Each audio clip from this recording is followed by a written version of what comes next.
Clara sat in the dimly lit room, her fingers gripping the edges of the chipped table. The soft glow of the streetlight outside barely reached her apartment, a metaphor for the life she now lived, cold, distant, and broken. The walls seemed to close in on her, the weight of her thoughts unbearable. She could hear Sophia's laughter echoing in her mind, a haunting reminder of the love that had once filled her home. But now, that sound was gone. Sophia was no longer there. She had tried so hard to be a good mother. Her heart, although worn and bruised, was always filled with love for her daughter. From the moment Sophia was born, Clara knew her life had a purpose. Every decision she made was for her little girl. Yet, the world had other plans. The world was never kind to Clara. No matter how much she worked, how much she tried to provide, it always seemed like the universe had it in for her. When she first became a mother, Clara believed she could handle anything. She had envisioned a life filled with joy, laughter, and the warmth of family. But that dream had been shattered long ago. The love of her life, Sophia's father, had left them without a word, without any explanation. She never knew why. He had promised to stand by her, but promises were as fragile as the air.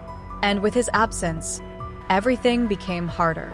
The bills piled up: rent, electricity, water, food. Everything she had to manage on her own. There was never enough money to go around. Clara did her best, working multiple jobs to make ends meet. She worked long hours as a waitress at a rundown diner, where the tips were barely enough to feed her and Sophia. But she kept going. For Sophia. Always for Sophia. The small business she once started, an online store selling homemade crafts, had been a beacon of hope. It was her dream to build something sustainable for Sophia's future, something she could be proud of. But her dream crumbled like dust in her hands. Customers stopped coming. The marketing she could barely afford didn't work. She had invested everything into it: time, money, energy, but all she got in return were mountains of debt. The weight of the world was heavy on her shoulders. Clara had no family to turn to. Her own parents had passed away when she was young, and the few friends she had left had their own lives, their own problems. There were times when Clara thought about what would happen if she just disappeared. Would anyone care? Would Sophia even remember her?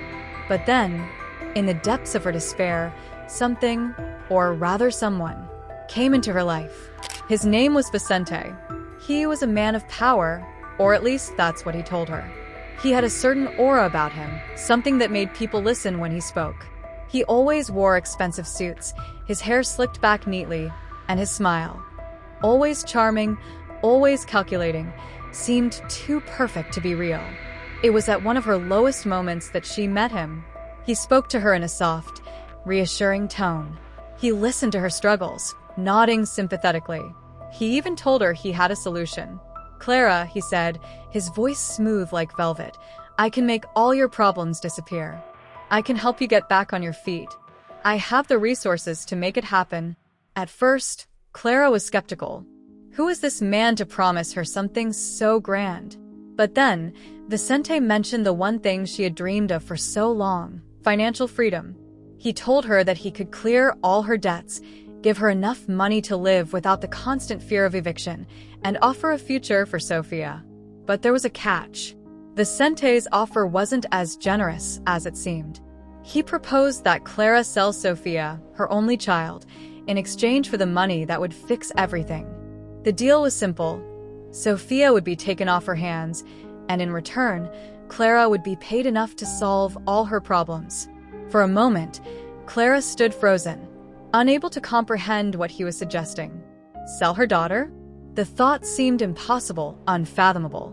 But as Vicente continued speaking, his words took on a hypnotic rhythm. He painted a picture of Sophia being taken care of by someone who could offer her a better life, a life far removed from the hardship and struggle that Clara had faced. He assured her that Sophia would be in good hands, that it was the only way to secure her future. Clara's mind reeled. How could she even consider such a thing? But then the thoughts of her debts, her looming bankruptcy, crept in. How could she raise Sophia in a world like this? How could she provide for her, when she had nothing left to give. In the end, Clara made the hardest decision of her life. In her desperation, she convinced herself that she was doing it for Sophia's future, that this sacrifice would make everything better in the long run. She told herself it was a temporary pain, that she would survive it, and Sophia would be better off. But as the deal was made, Clara felt a part of her die. The pain of what she had done was overwhelming, suffocating. She had promised to protect her daughter at all costs, yet in one moment, she had broken that promise in the name of survival. As Sophia was taken away, Clara's heart shattered. The moment the door closed behind her daughter was the moment Clara felt her soul splinter. Every step she took away from Sophia felt like a knife to the heart. What had she done? The days that followed were filled with an unbearable silence. There were no sounds of Sophia's little feet running across the floor, no giggles as she played with her toys, no bedtime stories. Clara's world, once vibrant with the love of her daughter, was now an empty shell. The room where Sophia used to sleep felt hollow. Clara cried every night, wondering where her daughter was, what was happening to her. The money she had received barely mattered anymore. All she could think about was Sophia and the fear that she would never see her again. But there was no going back now. She had made her choice. The path she had chosen was irreversible, and the consequences were just beginning to sink in. The shame, the guilt, the heartache, they weighed on her every waking moment. And deep inside, Clara knew that no matter what happened, she would never forgive herself. The life she had once dreamed of, the life she had hoped to build for Sophia, now seemed like an impossible fantasy. Clara had given up the most precious thing in her life for a future that felt empty and hollow. And as she sat alone in the darkness, Clara realized the horrible truth. She had not just sold her daughter. She had sold her soul. Clara had never truly understood what it meant to lose a part of your soul until that day. The weight of Sophia's absence pressed on her like 1,000 tons, suffocating every breath she took. It wasn't just the silence in their small apartment that unsettled her. It was the emptiness that had taken over her entire existence. She had given away the one person who had ever made her life worth living, and no amount of money, no amount of time, could undo the hollow feeling that now consumed her. She wandered through the apartment in a daze, her movements slow, mechanical. The light from the street lamp outside cast long shadows through the window, and Clara would often find herself staring at the faint outline of the empty space where Sophia's toys had once scattered across the floor. Sophia's room, which had once been filled with the joyful chaos of a child's life, was now a tomb of memories.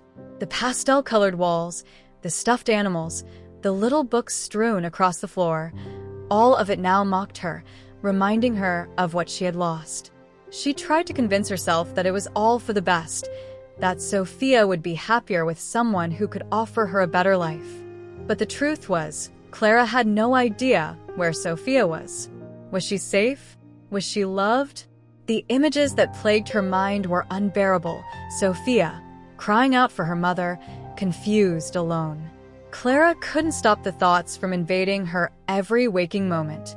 Days turned into weeks, and still, the emptiness lingered. Clara had stopped crying, at least in front of others. But every night, as she lay alone in the bed that was once shared with her daughter, the tears would come. She would clutch the pillow that still smelled faintly of Sophia's shampoo, and the grief would wash over her, consuming every ounce of strength she had left. She would often stare out the window, watching life go on outside, feeling as though she were living in a parallel universe where everyone else had a purpose, a direction, while she was trapped in a never-ending cycle of regret. People would pass by on the street, laughing, living their lives, and Clara felt as though she were invisible to them. A ghost in her own world, unable to escape the consequences of her choices. She couldn't go back to the life she had before. Her friends, those few who had stuck by her, had turned their backs after they found out what she had done. They couldn't understand, and Clara didn't expect them to. She didn't even understand herself. How could she have made such a terrible decision? What kind of mother sells her own child? The questions haunted her, circling around in her mind, each one more painful than the last. Her job at the diner had become a blur. She no longer found comfort in the repetitive motions of serving food, taking orders, or cleaning tables. The customers who sat at her section barely noticed her.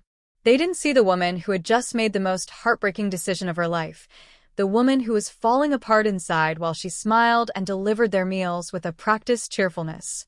There was a man, an older customer who came in every Tuesday afternoon, who often tried to strike up small talk with Clara. His name was Mr. Davis. He was a regular, always ordering the same thing: eggs, toast, and a cup of coffee. But despite his friendly demeanor, Clara couldn't bring herself to open up to him, or anyone else for that matter. The few attempts she had made to speak about her feelings had been met with silence or awkward glances.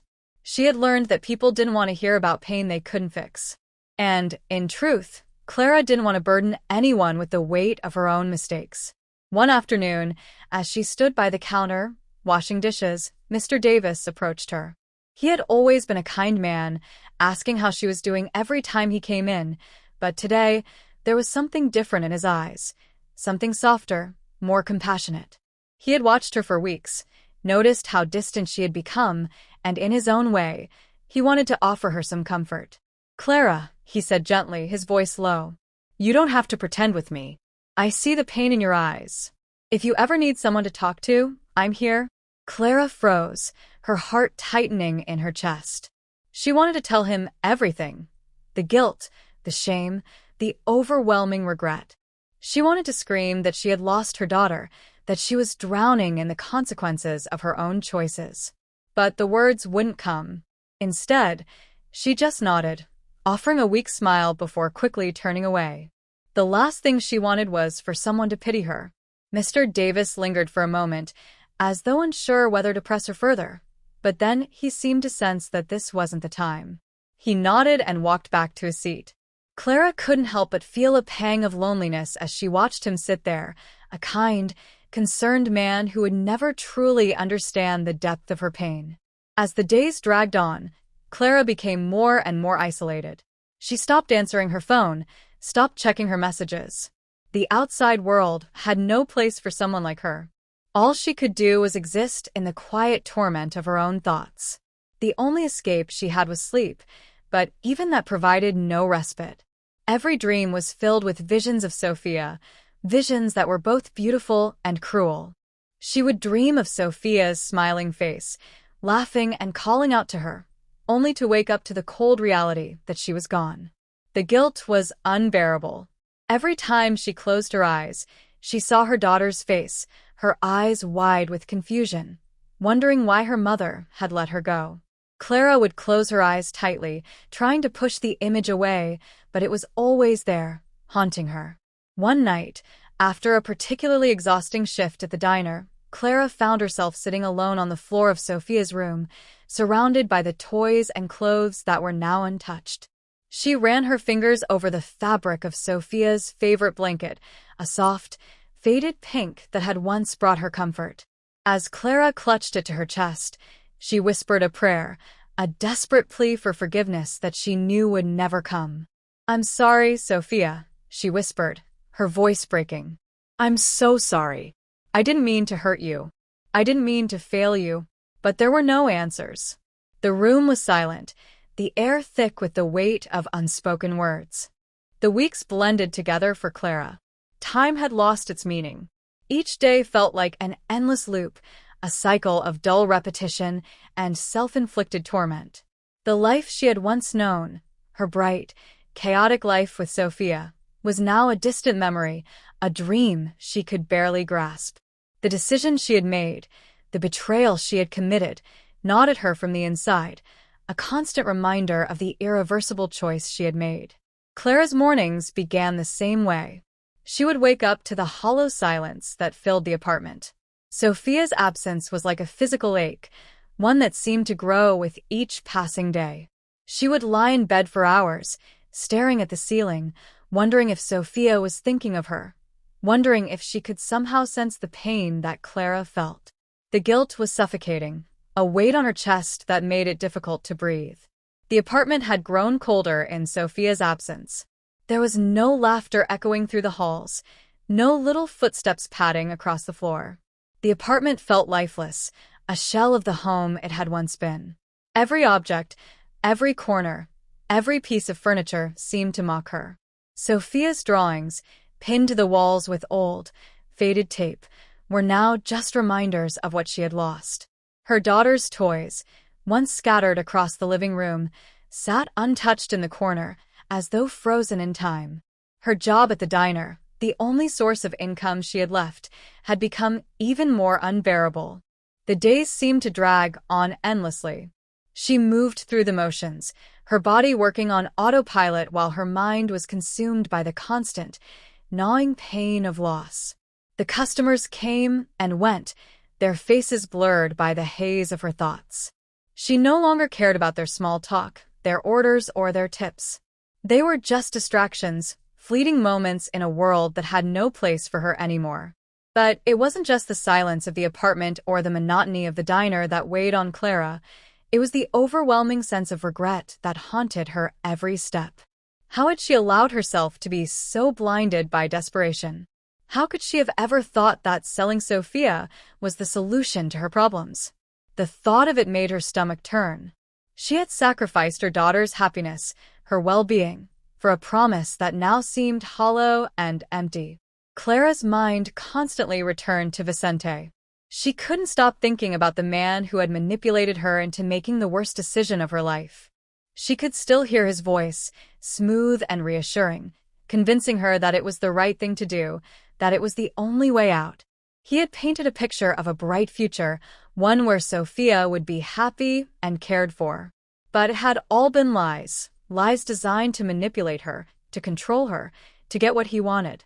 In the quiet moments, when she was alone with her thoughts, Clara couldn't help but wonder what had become of her daughter.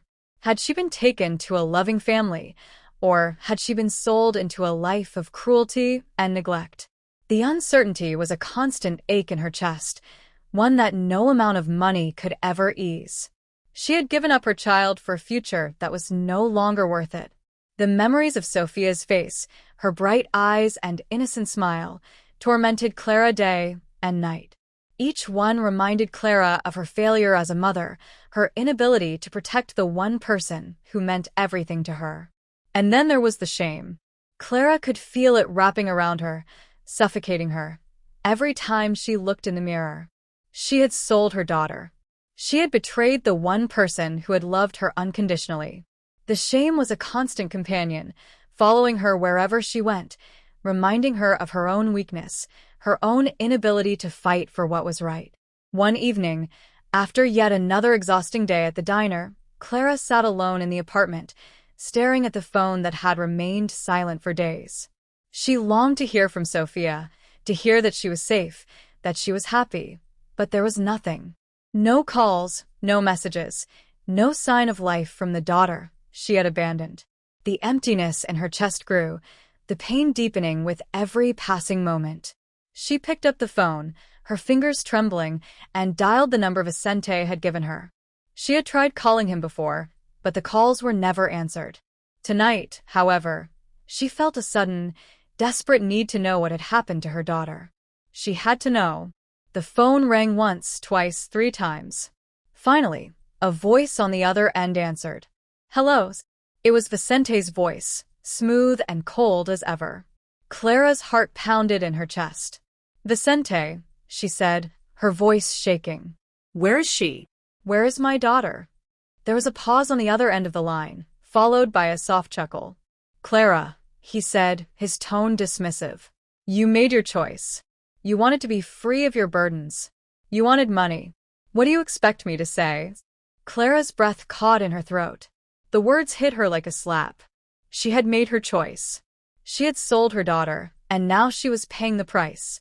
The man who had deceived her, who had taken advantage of her desperation, was treating her like she was the one in the wrong.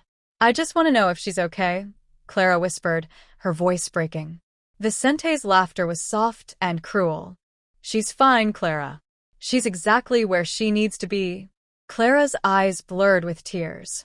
She couldn't believe what she was hearing. He wasn't even willing to give her a hint of comfort, a shred of reassurance. He had no care for what had happened to her, what she had lost. To him, Sophia was nothing more than a commodity, a piece of property to be traded for his gain. Clara hung up the phone, the tears flowing freely now. She had sold her daughter to a man who had no conscience, and now she was paying the price. The pain, the regret, the shame, it all crashed over her in waves, leaving her breathless, choking on the enormity of her mistake. For the first time in weeks, Clara felt the weight of her decision truly sink in. She had lost everything, and there was no turning back. Clara woke up in the middle of the night, the same sharp pain in her chest that had been haunting her for weeks now. It felt like something inside her had shattered, like a final fracture in the delicate facade of a life she could no longer maintain. She had made the worst mistake of her life. The regret continued to consume her, relentless and suffocating. She clutched the thin, worn blanket, her fingers trembling as if she were holding on to the last thread of something, anything, that could pull her back from the abyss. The phone call with Vicente replayed in her mind, the words echoing with a cold, mocking tone. "She's exactly where she needs to be." The words had felt like a slap to her face, a betrayal so deep she could almost feel the sting of it in her bones. It was as if her pain didn't matter at all. Her feelings, her heartache, were insignificant compared to the cruel deal they had struck. All he cared about was the power, the control, the money. Clara thought about the first time she had met Vicente. How could she have been so blind? He had come to her at a time when she was at her lowest. She had been struggling to make ends meet, barely scraping by, exhausted from the constant worry that her daughter would not have a future. She had dreamed of a better life for Sophia, a life free from hardship, from fear, from the daily struggle. And Vicente had promised that. He had promised her that by selling Sophia, she would be able to give her a life she could never afford on her own. The lies had been so smooth, so convincing. He had painted a picture of a future where Sophia would be cared for by people who could provide for her, who could give her the things Clara could never offer. But the truth had been far different. There had been no loving family, no safety, no future of happiness.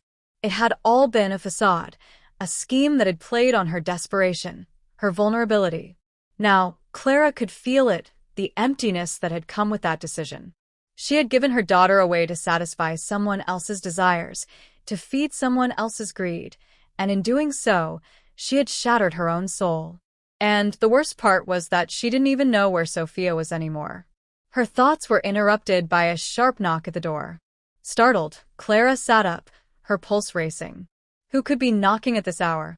She wasn't expecting anyone. No one had come to visit her in weeks. Hesitant, she walked to the door, her heart pounding in her chest.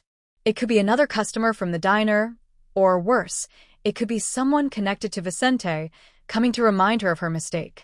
When she opened the door, her eyes met the familiar face of Mr. Davis, the older man from the diner. He stood there, his expression soft, filled with concern. He wasn't the type to make late visits, and Clara could sense something was different. He looked at her for a moment before speaking, his voice low and gentle. "Clara, I couldn't help but notice you've been looking, well, lost," he said quietly. "I've been worried about you. I thought I'd come by and see if you needed someone to talk to." Clara swallowed hard, the lump in her throat making it impossible to speak.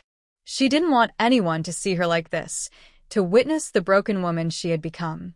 But as she stood there, staring at Mr. Davis's kind eyes, she realized she didn't have the strength to turn him away. She couldn't keep pretending everything was fine. Without a word, she stepped aside, allowing him into the apartment.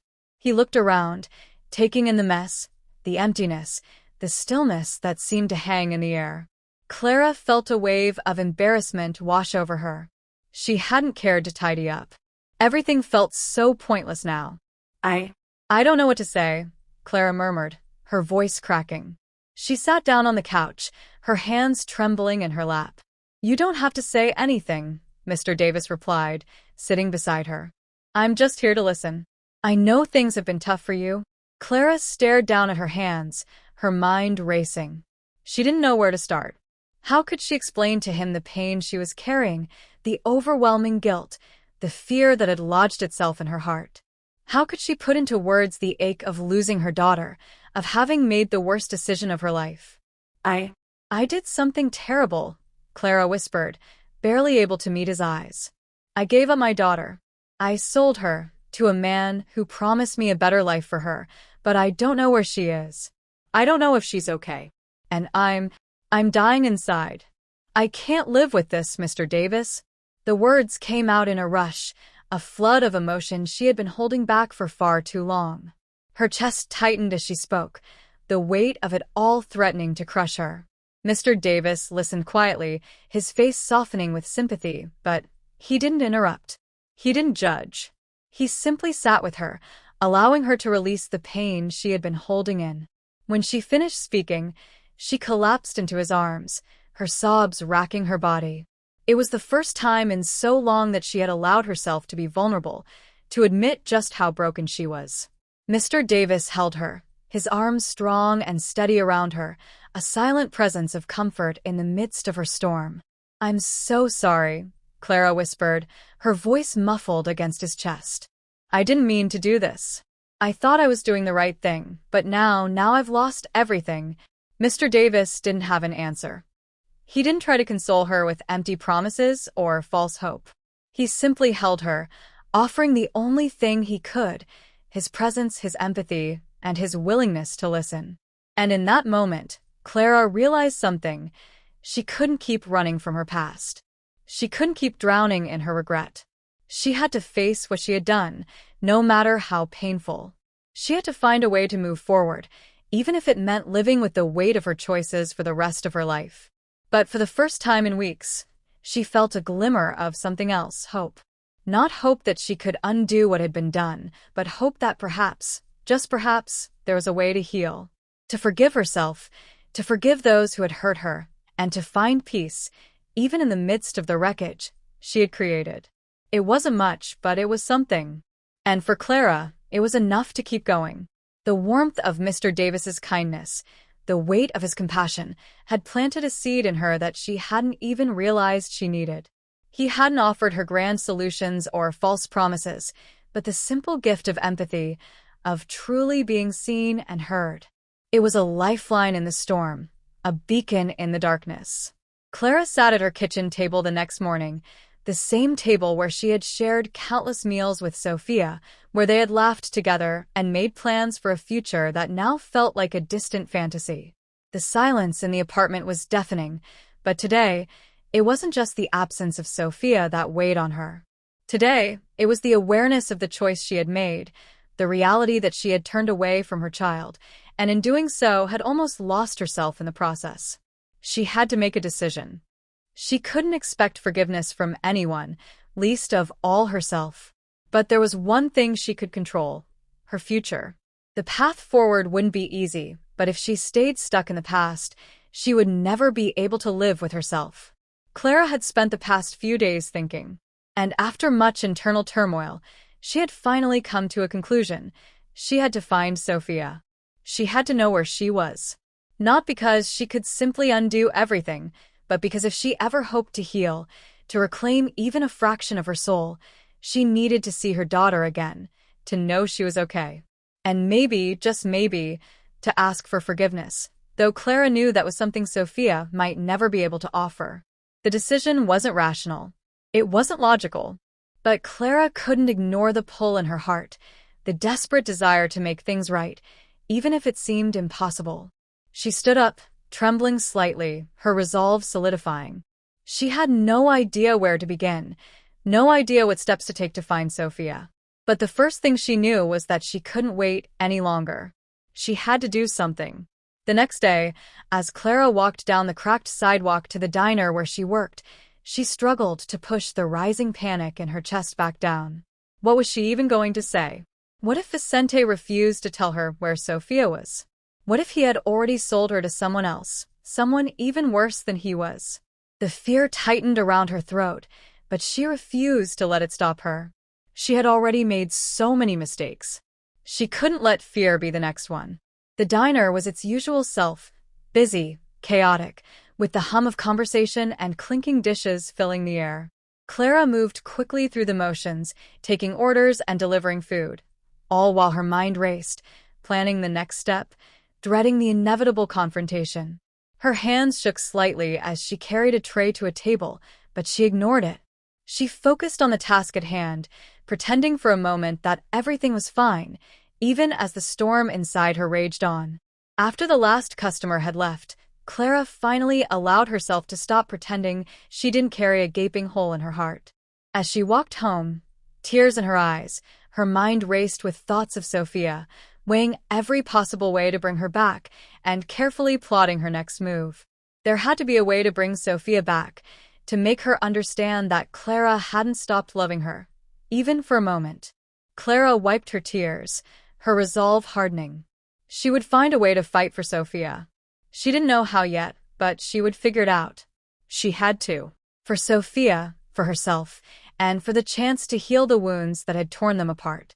Clara knew Vicente wasn't going to relinquish Sophia willingly. He thrived on control, on holding power over others. She had seen it in his smug expression, the way he manipulated every situation to his advantage. If she wanted to bring Sophia home, she would have to outsmart him. The thought was daunting. Vicente was cunning and ruthless, while Clara felt like a shadow of her former self. Still, the fire in her heart was growing. She would fight for Sophia, even if it meant going up against the man who had coerced her into this nightmare. Days turned into weeks as Clara started piecing together a plan. She began by gathering every bit of information she could about Vicente. It wasn't much at first, just whispers she overheard at the diner, scraps of gossip from customers who mentioned his name. But over time, a clearer picture began to form. Vicente wasn't just a smooth-talking manipulator. He was deeply connected to a network of shady dealings. His business dealings were murky, his reputation a mix of fear and resentment among those who knew him. Clara reached out to Maria, a former coworker who had once worked for Vicente.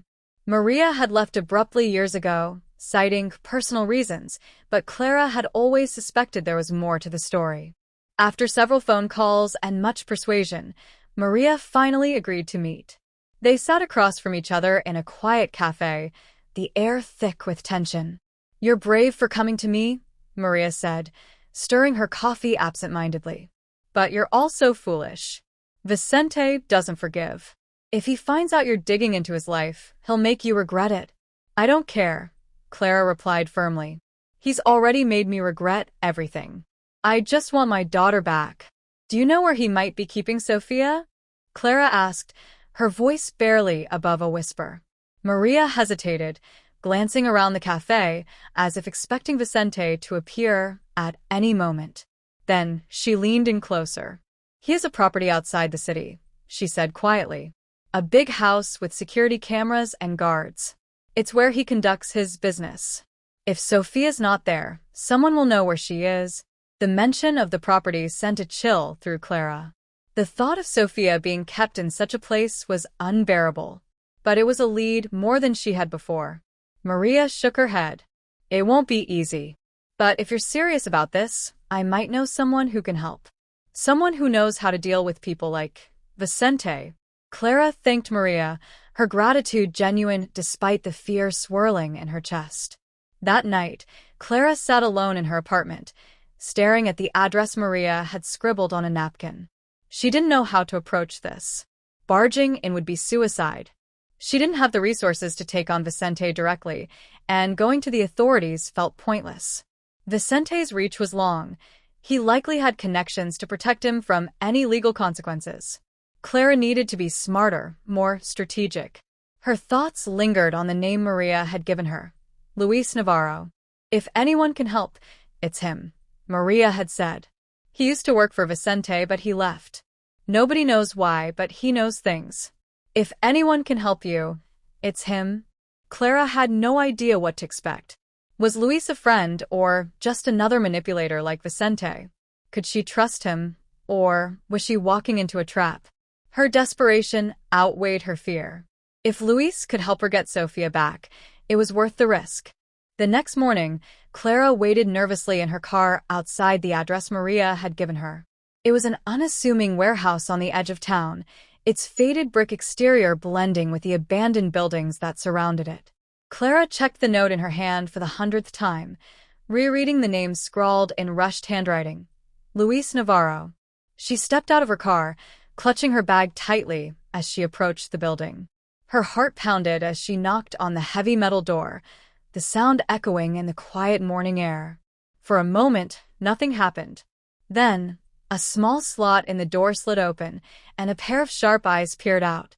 "Who are you?" a gruff voice demanded. "My name is Clara," she said, her voice trembling. I was told you could help me. It's about Vicente." The man behind the door hesitated before closing the slot. Clara heard the clank of locks being undone, and the door creaked open just enough for her to slip inside. The interior was dimly lit, the air heavy with the scent of oil and machinery. Luis stood before her, a tall man in his late 40s with a weathered face and piercing eyes. He wore a simple black shirt and jeans, his posture relaxed but alert. "You've got guts coming here," Luis said, crossing his arms. "Most people don't dare say Vicente's name, let alone ask for help against him. What do you want?" Clara straightened, forcing herself to meet his gaze. "Vicente took my daughter," she said. "I need to get her back." Luis studied her for a long moment, his expression unreadable. Finally, he sighed and motioned for her to sit at a nearby table. "Start from the beginning," he said. Clara poured out her story, holding nothing back.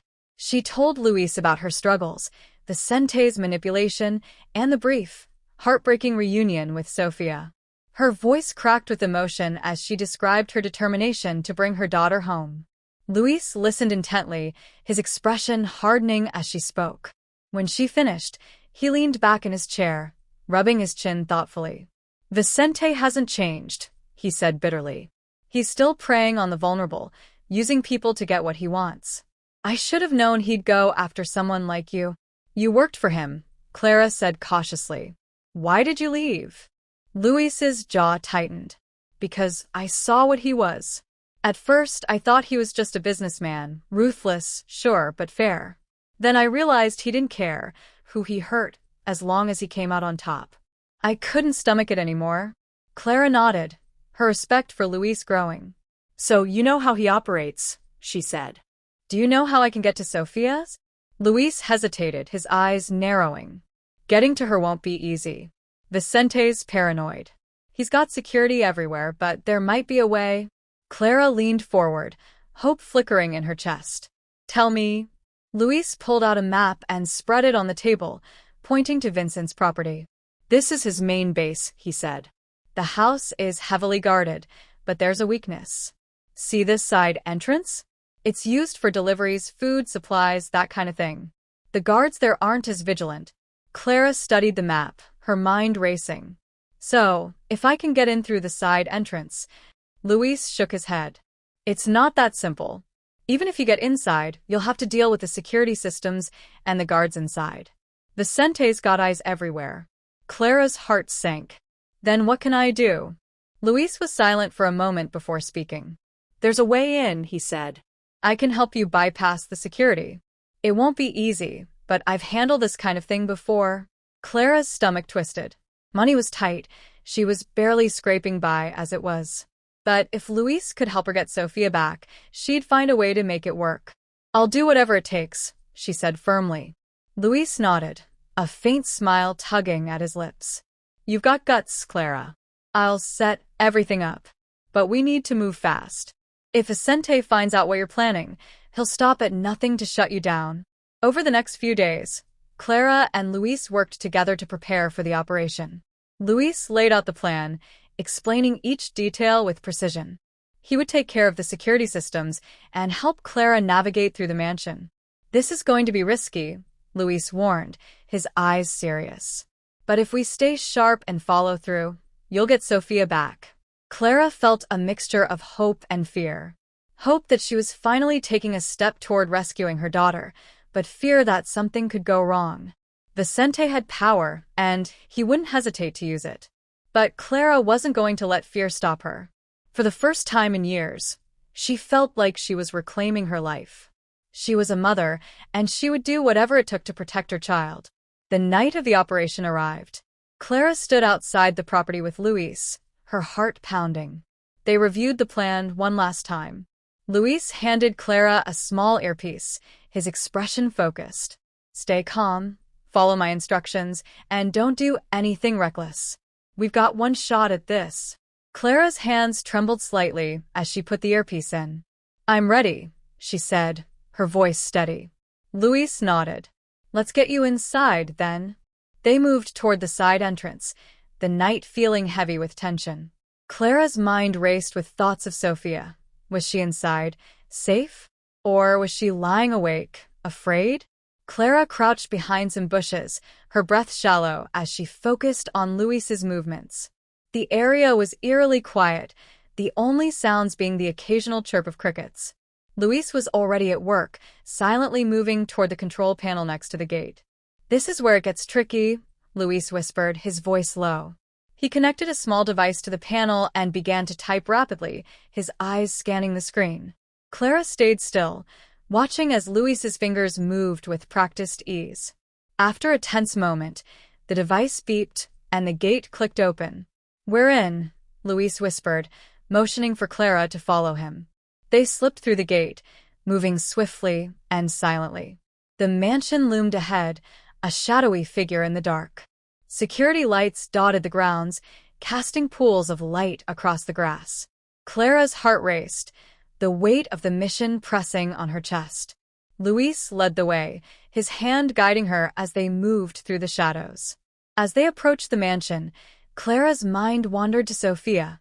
Was her daughter still inside, unaware of the danger, or was she waiting for her mother? Luis placed a reassuring hand on Clara's shoulder. Focus. We're almost there. They moved to a window on the first floor, partially open, the soft glow of light spilling out. That's our entry point, Luis whispered. Clara's heart pounded in her chest. She wasn't sure if it was the fear of what was to come or the hope that this was finally it, that she was about to hold Sophia again. Luis took out a small grappling hook and secured it to the edge of the window. He climbed up first, then reached down, offering Clara his hand.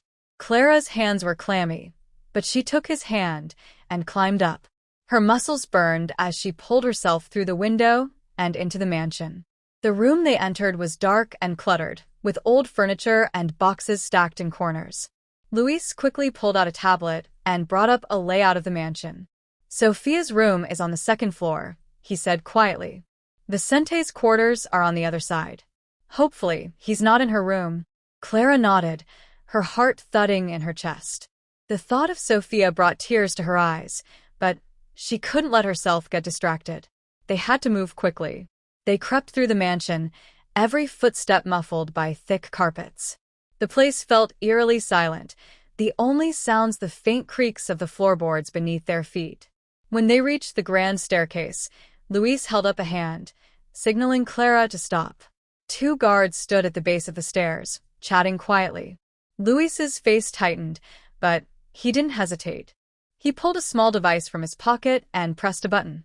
A soft buzzing sound filled the air, and the lights flickered, then went out entirely.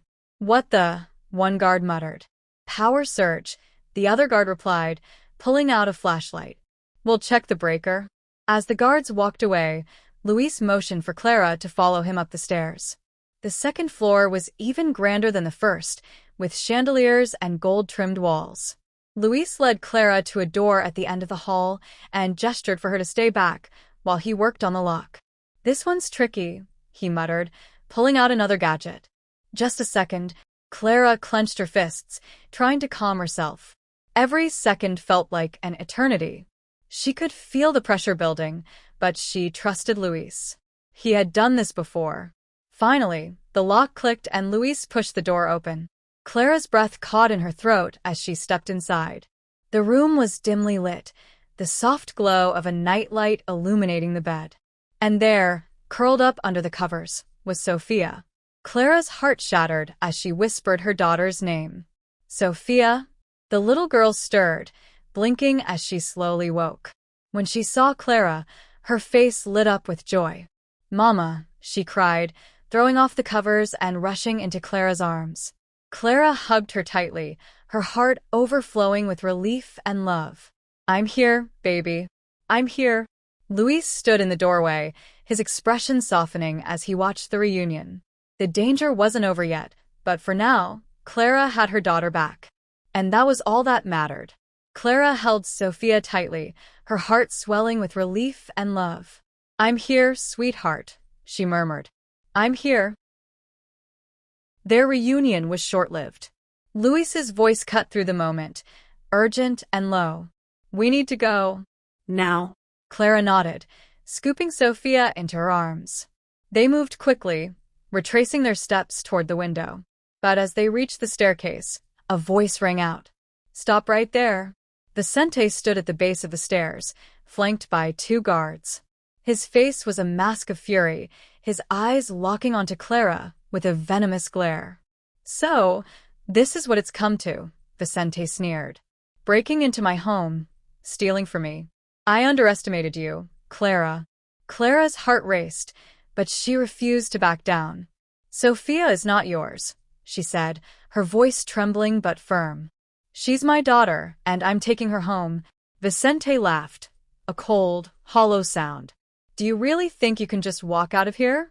You're in my world now." Before Clara could respond, Luis stepped forward.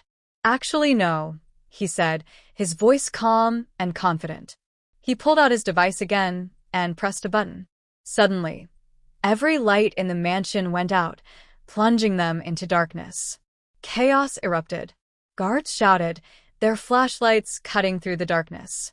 Vicente's voice bellowed orders, but the confusion gave Clara and Luis the chance they needed. "Move," Luis hissed, pulling Clara toward the door. He quickly checked the hallway and motioned for her to follow. Clara held Sophia close, doing her best to keep her footsteps silent. They moved quickly down the dark hallway, staying just out of the reach of the guards' flashlights. Behind them, Vicente's enraged voice echoed through the mansion. "You'll regret this, Clara. You'll never escape me." Luis led them down another hallway, his eyes scanning every opening. The distant sound of footsteps grew louder, and he pulled Clara and Sophia into a small utility room, pressing them against the wall, holding their breath. The guards passed by, unaware of their presence. After a long moment, Luis signaled to them. "Now, this way." They slipped out of the room and into the back hall. The mansion's side door was just ahead. Luis carefully opened it, and they sprinted into the night, hearts pounding, desperate to make it past the perimeter before the guards realized they were gone. The cold air hit Clara's face as they ran toward the trees, the sound of footsteps chasing them, but with each step, they got closer to freedom. Clara didn't look back. For the first time in years, she felt free, not from Vicente's threats, but from the fear he had instilled in her. She wasn't running anymore. She was fighting, and she had Sophia back in her arms. By the time they reached the safety of Luis's warehouse, Clara was trembling with exhaustion and relief. Sophia clung to her, her small hands gripping Clara's shirt as if afraid to let go. "You did it," Luis said, his voice filled with admiration. Clara nodded, tears streaming down her face. "We did it," she said, her voice breaking with emotion. But as she looked down at Sophia's sleeping face, Clara knew this was only the beginning. Vicente wouldn't give up easily. The fight was far from over, but for now, she had won. For now, they were together. The warehouse was quiet, save for the soft hum of machinery in the background. Clara sat in an old armchair with Sophia nestled in her lap, the girl's tiny hands clutching her mother's shirt as if letting go might make her disappear.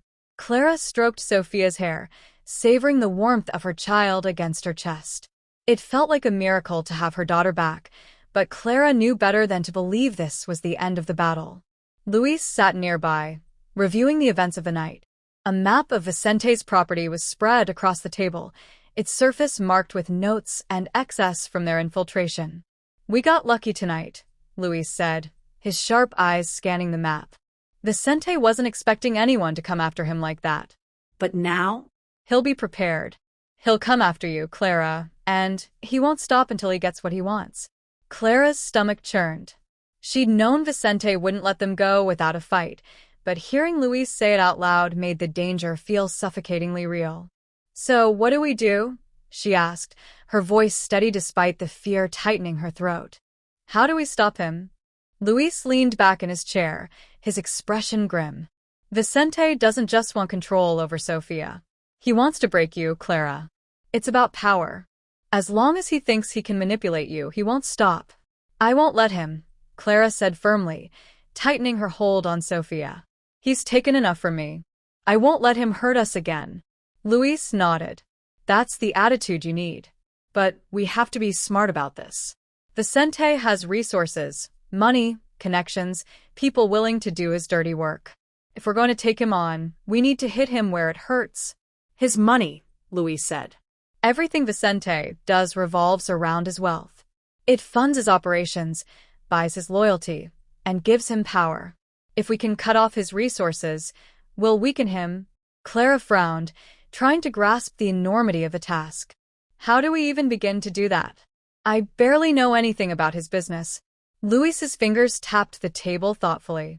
I've been tracking Vicente for years. I've kept tabs on his financial activities, watched his every move. He's careful, but everyone makes mistakes. I've found a few vulnerabilities we can exploit. Over the next few days, Clara and Luis worked tirelessly to build their plan. Luis's expertise in hacking and surveillance proved invaluable as he uncovered key details about Vicente's operations. His wealth came from a combination of legitimate businesses and illegal ventures, all carefully hidden behind layers of false fronts. He's got offshore accounts, Luis explained one evening, his eyes focused on the screen as he dug through Vicente's financial records. A lot of his money is tied up in these. If we can disrupt his access to them, we'll cripple his ability to operate. Clara watched him work, feeling a sense of purpose growing inside her with every detail Luis uncovered. She might not have the skills or resources he did, but she had something Vicente could never take from her, a mother's love and an unshakable resolve to protect her daughter. One evening, as Sofia played with a worn teddy bear Luis had given her, Clara sat beside him, watching him work. Luis's focus never wavered as he combed through layers of data. You're amazing at this, Clara said, genuine admiration in her voice. Luis looked up briefly, a small smile crossing his face. I've had a lot of practice. When you've lived in a world like Vicente's, you learn to survive. And if you're lucky, you find ways to fight back. Clara hesitated, then asked the question that had been on her mind since the night they met. Why are you helping me? You barely know me. Luis's expression softened for a moment, and he looked at her with understanding in his eyes. Because I've been where you are, he said quietly. I know what it's like to feel powerless, to have someone like Vicente control your life. I didn't have anyone to help me back then. But you? You have a chance to fight back, to win. I want to make sure you do. Clara felt a lump rise in her throat. Thank you, she said softly. Luis gave her a brief nod and returned to her work. As the plan took shape, Clara found herself growing more confident. Luis guided her through the digital aspects of their operation and also took on teaching her basic self-defense techniques. Clara absorbed everything she could, determined to be more than just a passive participant in her own fight. Sofia, meanwhile, began to blossom in their care. The fear that had once clouded her eyes started to fade, replaced by the bright curiosity of a child. She laughed more, played more, and clung to Clara with a fierce affection that melted her mother's heart. One night, as Clara tucked Sofia into bed, the little girl looked up at her with wide, innocent eyes. Are we safe now, Mama? She asked. Clara hesitated, her heart aching at the question. We're safe right now, she said gently, brushing a strand of hair from Sofia's face. And I promise I'll do everything I can to keep us that way. Sofia nodded, her small hand gripping Clara's tightly. I love you, Mama. I love you too, Clara whispered, tears pricking her eyes. The first strike against Vicente came unexpectedly. Luis had hacked into one of his lesser-known accounts, transferring a small sum of money to a decoy account to test his response. Within hours, Vicente's organization was scrambling to track the breach, the disruption throwing his operations into chaos. It worked, Luis said, a satisfied grin on his face as he monitored the results. He's panicking? Clara watched, a flicker of hope lighting in her chest. For the first time, it felt as though they had the upper hand. "What do we do now?" she asked. "We stick to the plan," Louise said firmly. "And finish this once and for all." Clara nodded, her fear giving way to determination. "Let's do this," she said. The final stage of their plan was set in motion. Luis worked tirelessly to infiltrate Vicente's main accounts, his hacking skills pushed to their limits. He also coordinated with his network of contacts, gathering intelligence on Vicente's movements and tightening the noose around him. As the pieces fell into place, Clara felt a strange sense of calm. She wasn't the same woman Vicente had preyed on all those years ago. She was stronger now, fueled by the love of her daughter and the support of her newfound allies. She wasn't afraid of Vicente anymore. The weight of their plan pressed on Clara as the night of the final move approached. Sophia was safely asleep in a back room of Luis's warehouse, but Clara couldn't rest. Her heart raced with anticipation, her thoughts a whirlwind of fear and determination. Vicente wouldn't go down without a fight, and she knew this night would change everything. Luis was reviewing their last-minute preparations at the main table. Screens displayed live feeds from cameras he had hacked around Vicente's compound. The hum of the equipment filled the room, a low, steady reminder of how high the stakes were. "This is it," Luis said, his voice calm but resolute. "We hit him where it hurts, his accounts, his reputation, his pride. By the time we're done, Vicente won't have the power to come after you, Clara. But it's going to be dangerous," he added, his expression hardening. "He's paranoid now, probably expecting something. We can't afford any mistakes." Clara swallowed hard, steeling herself. "I'm ready," she said. Her voice was quiet but firm, her resolve unwavering. The night air was thick with tension as Clara and Luis waited for the final move. This wasn't just about escaping him, it was about ensuring he could never hurt anyone again. The attack was swift and clean. Luis launched a final blow to Vicente's finances, draining the last of his hidden accounts and exposing the illegal activities behind his wealth. At the same time, he sent a series of anonymous messages to law enforcement, tipping them off about Vicente's criminal empire. As they watched the chaos unfold from a distance, Luis's eyes never left the screens. "It's done," he said. "Vicente won't be able to cover his tracks this time. The authorities are already moving in." Clara sat back, her breath coming faster. The weight of what they'd just done pressed on her. They had attacked Vicente in the one place he couldn't fight back, his empire. By the time he realized what was happening, everything would be gone. Luis turned to Clara, a glint of satisfaction in his eyes. "It's over." Clara's hands trembled, but it wasn't fear that shook her. It was relief. She had fought back. And this time, it had worked. "Is it really over?" she asked quietly. Luis nodded. "It is now. He'll be too busy trying to salvage what's left to worry about you anymore." Clara stood, her heart full of emotion. She glanced over at the sleeping Sophia, the girl who had kept her going through all of this. The fight wasn't over. Vicente might still try to come after them, but for the first time, Clara felt a sense of peace. She had taken her power back. She had won. This time, she wasn't afraid. The sun rose gently over the city, painting the sky in hues of gold and amber, as Clara stood by the window of Luis's safe house. She held Sophia close, her daughter's soft breathing grounding her in the present. The battle with Vicente was over, but the scars of their ordeal lingered. Clara couldn't shake the mix of emotions that swirled within her: relief, exhaustion, and a tentative hope. For the first time in years, she felt the weight of fear lift, replaced by the fragile beginnings of peace. Luis entered the room, a mug of steaming tea in her hands. "How are you holding up?" he asked, his voice warm and gentle. Clara offered a small smile. "Better. Sophia's safe. That's all that matters." Luis sat beside her, placing a comforting hand on her shoulder. "You're stronger than you think, Clara. What you did, standing up to Vicente, protecting Sophia, it took courage. You've changed the course of both your lives." Clara nodded, her gaze fixed on Sophia's peaceful face. "I just want to give her a life filled with love, where she knows she's valued." Luis's smile widened. And you will. But remember, you deserve that kind of love too. Over the next few weeks, Clara worked tirelessly to rebuild her life. She found a modest apartment in a quiet neighborhood where she and Sophia could start anew.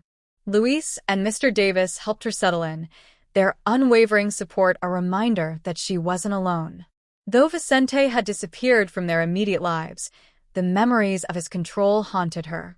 Nights were the hardest, when the quiet brought back echoes of his voice, his threats.